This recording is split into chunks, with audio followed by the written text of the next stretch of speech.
नरेंद्र मोदी जी और भारत के सभी जो नेता हैं उनकी तंत्र विद्या, जी हाँ, भारत के सभी नेता तंत्र साधना में लीन रहते हैं।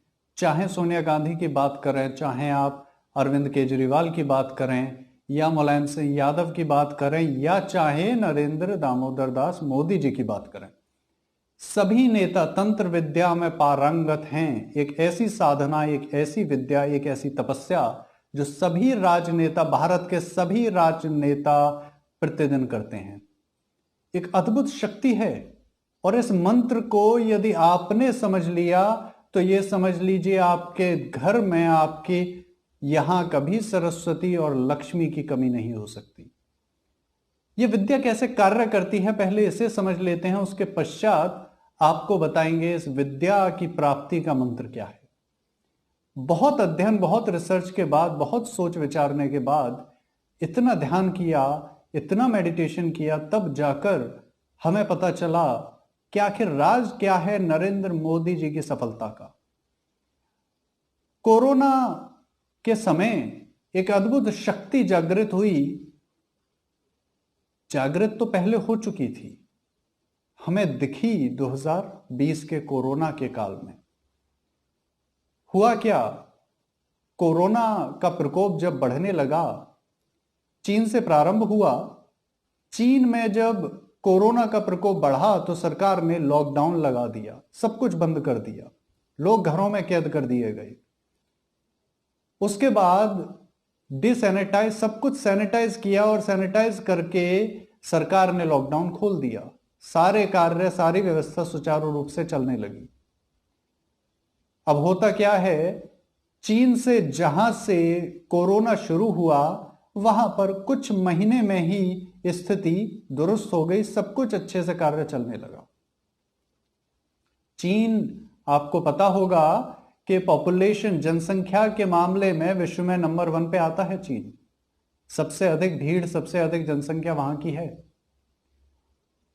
भारत में कोरोना का प्रकोप जो देखने को मिला वो लगभग फरवरी के अंत से शुरू हुआ। मार्च के अंत तक, करीब 20 मार्च को जहां तक मुझे याद है, सरकार ने लॉकडाउन घोषित किया। राष्ट्र रक्षा की बात थी। हम आप सभी जागरूक नागरिक घरों में कैद हो गए। जो जहां था, जैसे था वहीं रुक गया, क्योंकि राष्ट्र को बचाना था। अवस्था 2 महीने ऐसी रही कि चाहे व्यक्ति भूखा मरा हो, लेकिन उसने घर से बाहर कदम नहीं रखा, क्योंकि राष्ट्र को बचाना था। मई के महीने में लॉकडाउन खोला गया, व्यवस्था फिर से चलने लगी। अब फिर से 2021 में उम्मीद ऐसी लग रही है कि लॉकडाउन फिर से लगेगा। अब ये लॉकडाउन के बीच हुआ क्या, क्या ऐसी अद्भुत शक्ति देश में जागृत हुई, कौन सी ऐसी दिव्य शक्ति, ऐसी तंत्र के द्वारा किस दिव्य शक्ति को जागृत किया गया, उसे समझने के लिए कुछ उदाहरण पहले मैं आपको देना चाहूंगा। कुछ दिन पहले सड़क पर एक बाइक सवार खड़ा हुआ था। उसकी बाइक पर एक ट्रैवल कंपनी का लोगो लगा था। यह कंपनी कैब और आपका बाइक, ऑटो, सभी की सुविधा उपलब्ध कराती है। अब उस व्यक्ति से हमने पूछा, भैया ये बाइक, चलो कैब का तो बहुत सुना था, बाइक का ये नया नया ट्रेंड आया है, तो कितना कमा लेते हो, क्या स्थिति इसमें रहती है? बोला, सर ज्यादा तो मुझे जानकारी नहीं है, कुछ महीने से ही अभी कार्य शुरू हुआ है, पर ठीक ठाक है, रोटी का की व्यवस्था हो जाती है। बहुत अच्छा मैं नहीं कहूंगा कि बहुत अच्छा कोई मार्जिन है। तो मैं इससे पहले क्या करते थे? बोला, इससे पहले, क्योंकि उसने कहा कि 2-3 महीने से कर रहा हूं, तो मैं उससे पहले क्या करते थे? बोला, उससे पहले मैं एक होटल में, उसका होटल का जो रेस्टोरेंट था उसमें सुपरवाइजर था। मैं, बहुत अच्छा, फिर नौकरी वहां से क्यों छोड़ी? बोला, छोड़ी कहां सर, मार्च के अंत में लॉकडाउन हुआ, होटल रेस्टोरेंट बंद हो गए। उसके बाद 1 महीने तो होटल वालों ने भी हमें सैलरी दी, वेट किया, फिर उन्होंने भी बिना पे के लीव हमें दे दी। अब 1 साल हो गया, अभी तक तो बुलावा आया नहीं। जब घर में जो जमा पूंजी थी वो भी खर्च हो गई, तो हार कर बाइक लेकर निकल पड़े कि चलो रोड पर धक्के खाएंगे पर कम से कम रोटी तो घर में मिले बच्चों को। मैं और अगर फिर से लॉकडाउन लगा तो क्या करोगे? अब उस व्यक्ति के चेहरे पर जो भाव थे, मैं उन्हें आपसे बयां नहीं कर सकता। केवल उसके कुछ शब्द आपको कहूंगा और आप स्वयं समझने का प्रयास कीजिए कि उसके क्या भाव रहे होंगे। वो व्यक्ति मुझसे कहता है, सर खुद को और बच्चों को या तो सल्फास दे दूंगा या रोड पे खड़ा होकर भीख मांगूंगा, और क्या कर सकता हूं।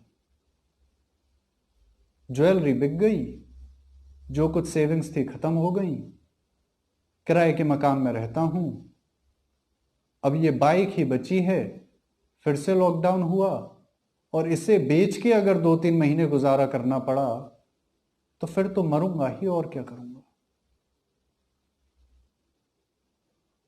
लॉकडाउन के समय कितनी दुकान, कितने बिजनेस बंद रहे, आप सभी को याद होगा। उस समय बिजनेसेस के ऊपर इतना बड़ा बोझ वो 2-2.5 महीने में पड़ गया कि आज तक लोग उभर नहीं पाए हैं उससे। मैं आम जनता की बात कर रहा हूं। मैं उस आम जनता की बात कर रहा हूं जिस आम जनता के नाम पर नेहरू से लेके इंदिरा और सोनिया से लेके मोदी और योगी तक सभी वोट लेते हैं। ये उस आम जनता की स्थिति है 2020। अब ये पहले मैंने बात की है उस दृष्टिकोण की जहां पर आम जनता, देखिए आम जनता मूर्ख है, आम जनता भोली जनता कहते हैं कि जी ये तो भोली बावरी है, इसे क्या कहें। जिस नेता ने मीठा बोला उसी के पीछे चल देगी, उसी का अनुसरण कर लेगी। इस जनता को तो नहीं पता ना कुछ, परंतु जो बुद्धिजीवी हमारे राजनेता हैं उनकी क्या अवस्था रही। कोरोना में एक दूसरा दृष्टिकोण आपको वहां दिखता है। अब वहां पिक्चर क्या है, 20 मार्च के आसपास लॉकडाउन हुआ और 20 अप्रैल को, उस समय भी लॉकडाउन चल रहा था देश में, विस्टा कमेटी ने 20,000 करोड़, 20,000 करोड़, पहले सोच लीजिए जीरो कितने होते हैं। मुझे भी सोचना पड़ा था कि 20,000 करोड़ में जीरो होते कितने होंगे भैया, क्योंकि जिंदगी में इतनी रकम नहीं देखी हमने आपने कभी। 20,000 करोड़ खर्च करने के लिए हरी झंडी दी, और किस बात के लिए? ताकि जो राजा का महल है वो और भव्य हो जाए। दिल्ली जो बना हुआ है, आपको ये ज्ञात होगा कि दिल्ली का जो संसद भवन आदि है, जो सरकारी बिल्डिंग हैं, ये पूरे विश्व में सबसे नई हैं। ब्रिटेन का देखिए, अमेरिका का तो संसद भवन आपका 17वीं सदी का बना हुआ है भैया, आज तक चल रहा है। अरे मकान आप बनाते हैं क्या हर 5 साल में तोड़ते हैं क्या? मकान को उसका मेंटेनेंस कराया जाता है, बढ़िया बना रहता है, दिक्कत क्या होती है? अब उसमें नए नए बहाने दिए जा रहे हैं। खैर 20,000 करोड़, ये नीति उस समय पास की गई जिस समय आवश्यकता थी। एक सही व्यक्ति कौन होगा? आपकी माता बीमार है घर में, उसकी मरने की स्थिति है, और आप पड़ोसी से बात कर रहे हैं और आप क्या कहते हैं, यार बड़े संकोच में हूं, बड़ा परेशान हूं, दुविधा में फंस गया। बोला क्या हुआ? समझ नहीं आ रहा यार, इटालियन टाइल लगाऊं या जर्मन वाली टाइल घर के बाहर लगाऊं। पड़ोसी का देखो, घर जो पड़ोसी बोल रहा था ना, उस दिन टोंट मार गया मुझ पर। बोला अरे ये तो तुम इंडियन टाइल लगा रहे हो, ये तो कोई भी कर लेगा, कुछ बड़ा करो। सोच रहा हूं बैंक से बात करके 2-4 करोड़ का लोन लेकर एक बढ़िया सा कुछ टाइल यहां पे लगा दूं, मकान थोड़ा बढ़िया दिखे। समझदार कहेंगे उस व्यक्ति को आप। जहां आपके घर में कोई व्यक्ति बीमार पड़ा है तो आपकी सबसे पहली प्रायोरिटी होगी कि मेडिकल की सुविधाएं उसको दी जाएं। यदि एक ऐसी नीति वहां पर लाई जाती कि भाई 20,000 करोड़ नहीं, हम 50,000 करोड़ खर्च करेंगे और अगले 2 वर्ष के अंदर अंदर पूरे भारतवर्ष में एम्स के जैसे 100 से अधिक हॉस्पिटल हम बना देंगे। मैं मानता, बहुत बड़ी एक सोच है, बहुत बड़ा दृष्टिकोण है यहां। खर्च किसके लिए हुआ? शान शौकत के लिए। करोड़ों अरबों रुपए प्रतिवर्ष इन राजनेताओं की सैलरी में चले जाते हैं, जिसको ये एनजीओ वर्क कहते हैं, उसके लिए ये सैलरी लेते हैं। उसके बाद ये बात आज तक मैं नहीं समझ पाया कि इन राजनेताओं के बच्चे विदेश में कैसे पढ़ते हैं, इनके परिवार में करोड़ों अरबों की फैक्ट्री और मकान कैसे बन जाते हैं, आज तक नहीं समझ आया। उसके बाद ये सैलरी भी लेते हैं, उसके बाद कहते हैं जी हम तो राष्ट्र की सेवा कर रहे हैं। कुछ छोटे छोटे और 2-4 प्रश्न हैं यहां। उत्तर प्रदेश की बात करता हूं। हरिगढ़ एक जिला है जिसे अलीगढ़ के नाम से जाना जाता है आज के समय में, उत्तर प्रदेश में आता है। और इस जिले में प्रतिवर्ष फरवरी माह में प्रदर्शनी लगती है, जिसे उर्दू में नुमाइश और अंग्रेजी में एग्जीबिशन कहते हैं। अब ये नुमाइश के अंदर हुआ क्या? 2021 में फरवरी में आदित्यनाथ योगी जी का स्टेटमेंट आता है कि स्कूल हम अभी नहीं खुलने देंगे, कारण है हम बच्चों की जान के साथ, उनकी जिंदगी के साथ रिस्क नहीं ले सकते हैं, कोरोना फैलने का डर है। मुझे बड़ी खुशी हुई, बड़ी प्रसन्नता हुई। हमारे देश का नेता बच्चों के विषय में, हमारे प्राणों के विषय में सोच रहा है, बहुत अच्छी बात है। अगले दिन पिताजी का फोन आता है, अरे आलोक यहां प्रदर्शनी नुमाइश लग रही है। नुमाइश लग रही है? बोले हाँ, कल उद्घाटन है, कल से शुरू हो रही है। उसी दिन सुबह उत्तर प्रदेश के मुख्यमंत्री आदित्यनाथ योगी, या कहा जाए आदित्यनाथ भोगी जी का स्टेटमेंट आता है और भोगी महाराज कहते हैं कि कोरोना फैलने का डर है तो विद्यालय नहीं खुलने देंगे, क्योंकि उन विद्यालयों से जो टीचर्स हैं उनका रोजगार चल रहा है, बच्चों को शिक्षा मिल रही है, देश का उत्थान हो रहा है, उन्नति हो रही है, कोरोना फैलने का डर है। और वहीं जिस एग्जीबिशन से करोड़ों अरबों रुपए का राजस्व सरकार को आता है, उस कोरोना उस नुमाइश से नहीं फैलेगा। लाखों लोग जिस एग्जीबिशन में, जिस नुमाइश में कदम चाल कर रहे हैं, घूम फिर रहे हैं, चाट पकौड़े खा रहे हैं, शॉपिंग कर रहे हैं, उस प्रदर्शनी से, उस नुमाइश से कोरोना नहीं फैलेगा। कारण क्या है? क्योंकि भोगी सरकार के खजाने में करोड़ों अरबों रुपए का राजस्व उस नुमाइश से, उस प्रदर्शनी से जाना है। तंत्र विद्या नहीं तो और क्या है? क्या कहेंगे आप? तंत्र विद्या ही तो है।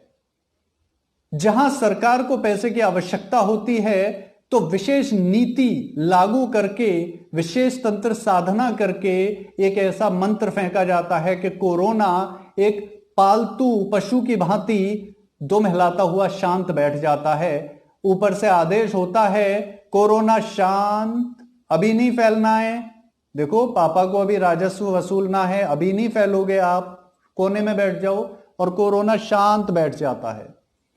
उसके बाद पिताजी आदेश देते हैं कोरोना अभी देखो, स्कूल और हॉस्पिटल ये सब खुलने हैं, परेशानी क्या है, फैलो भैया फैलो, तुम भी अपनी भूख शांत करो।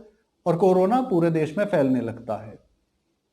जब राजस्व की बात होती है तब कोरोना क्यों रुक जाता है? ये एक प्रश्न मेरा है। यदि आप में से किसी के पास इसका उत्तर हो तो मुझे अवश्य दीजिएगा। जब जब कहीं नुमाइश लगनी है, मेला लगना है, कहीं ठेके शराब के खुलने हैं, कहीं कोई ऐसा कार्य होना है जिससे सरकार को राजस्व की वसूली हो, तो कोरोना रुक जाता है, नियंत्रण में आ जाता है। परंतु जहां जनमानस थोड़ा सा उभरने लगता है, रोजगार पटरी पे आने लगता है, इंसान को रोटी उपलब्ध होने लगती है, उस समय फिर से कोरोना फैलने लग जाता है। अजीब बात है ना, अजीब शक्ति है शायद। देश के अंदर मैं एक आप सभी से निवेदन करना चाहूंगा। मैं जानता हूं थोड़ी देर में बहुत सी गालियां मुझे यहां पे मिलने वाली हैं, क्योंकि आप सभी के प्रिय नेता मोदी जी और भोगी जी पर मैंने कुछ कटाक्ष कर दिए। पर वो गाली लिखने से पहले एक प्रश्न है मेरा आप सभी से। जितने अपशब्द कहने हैं मुझे कहो, मुझे फर्क नहीं पड़ता। मैं वेद का अनुसरण करता हूं, किसी की तारीफ या गालियों से मुझे कोई लेना देना नहीं है। परंतु एक छोटा सा मेरा प्रश्न है,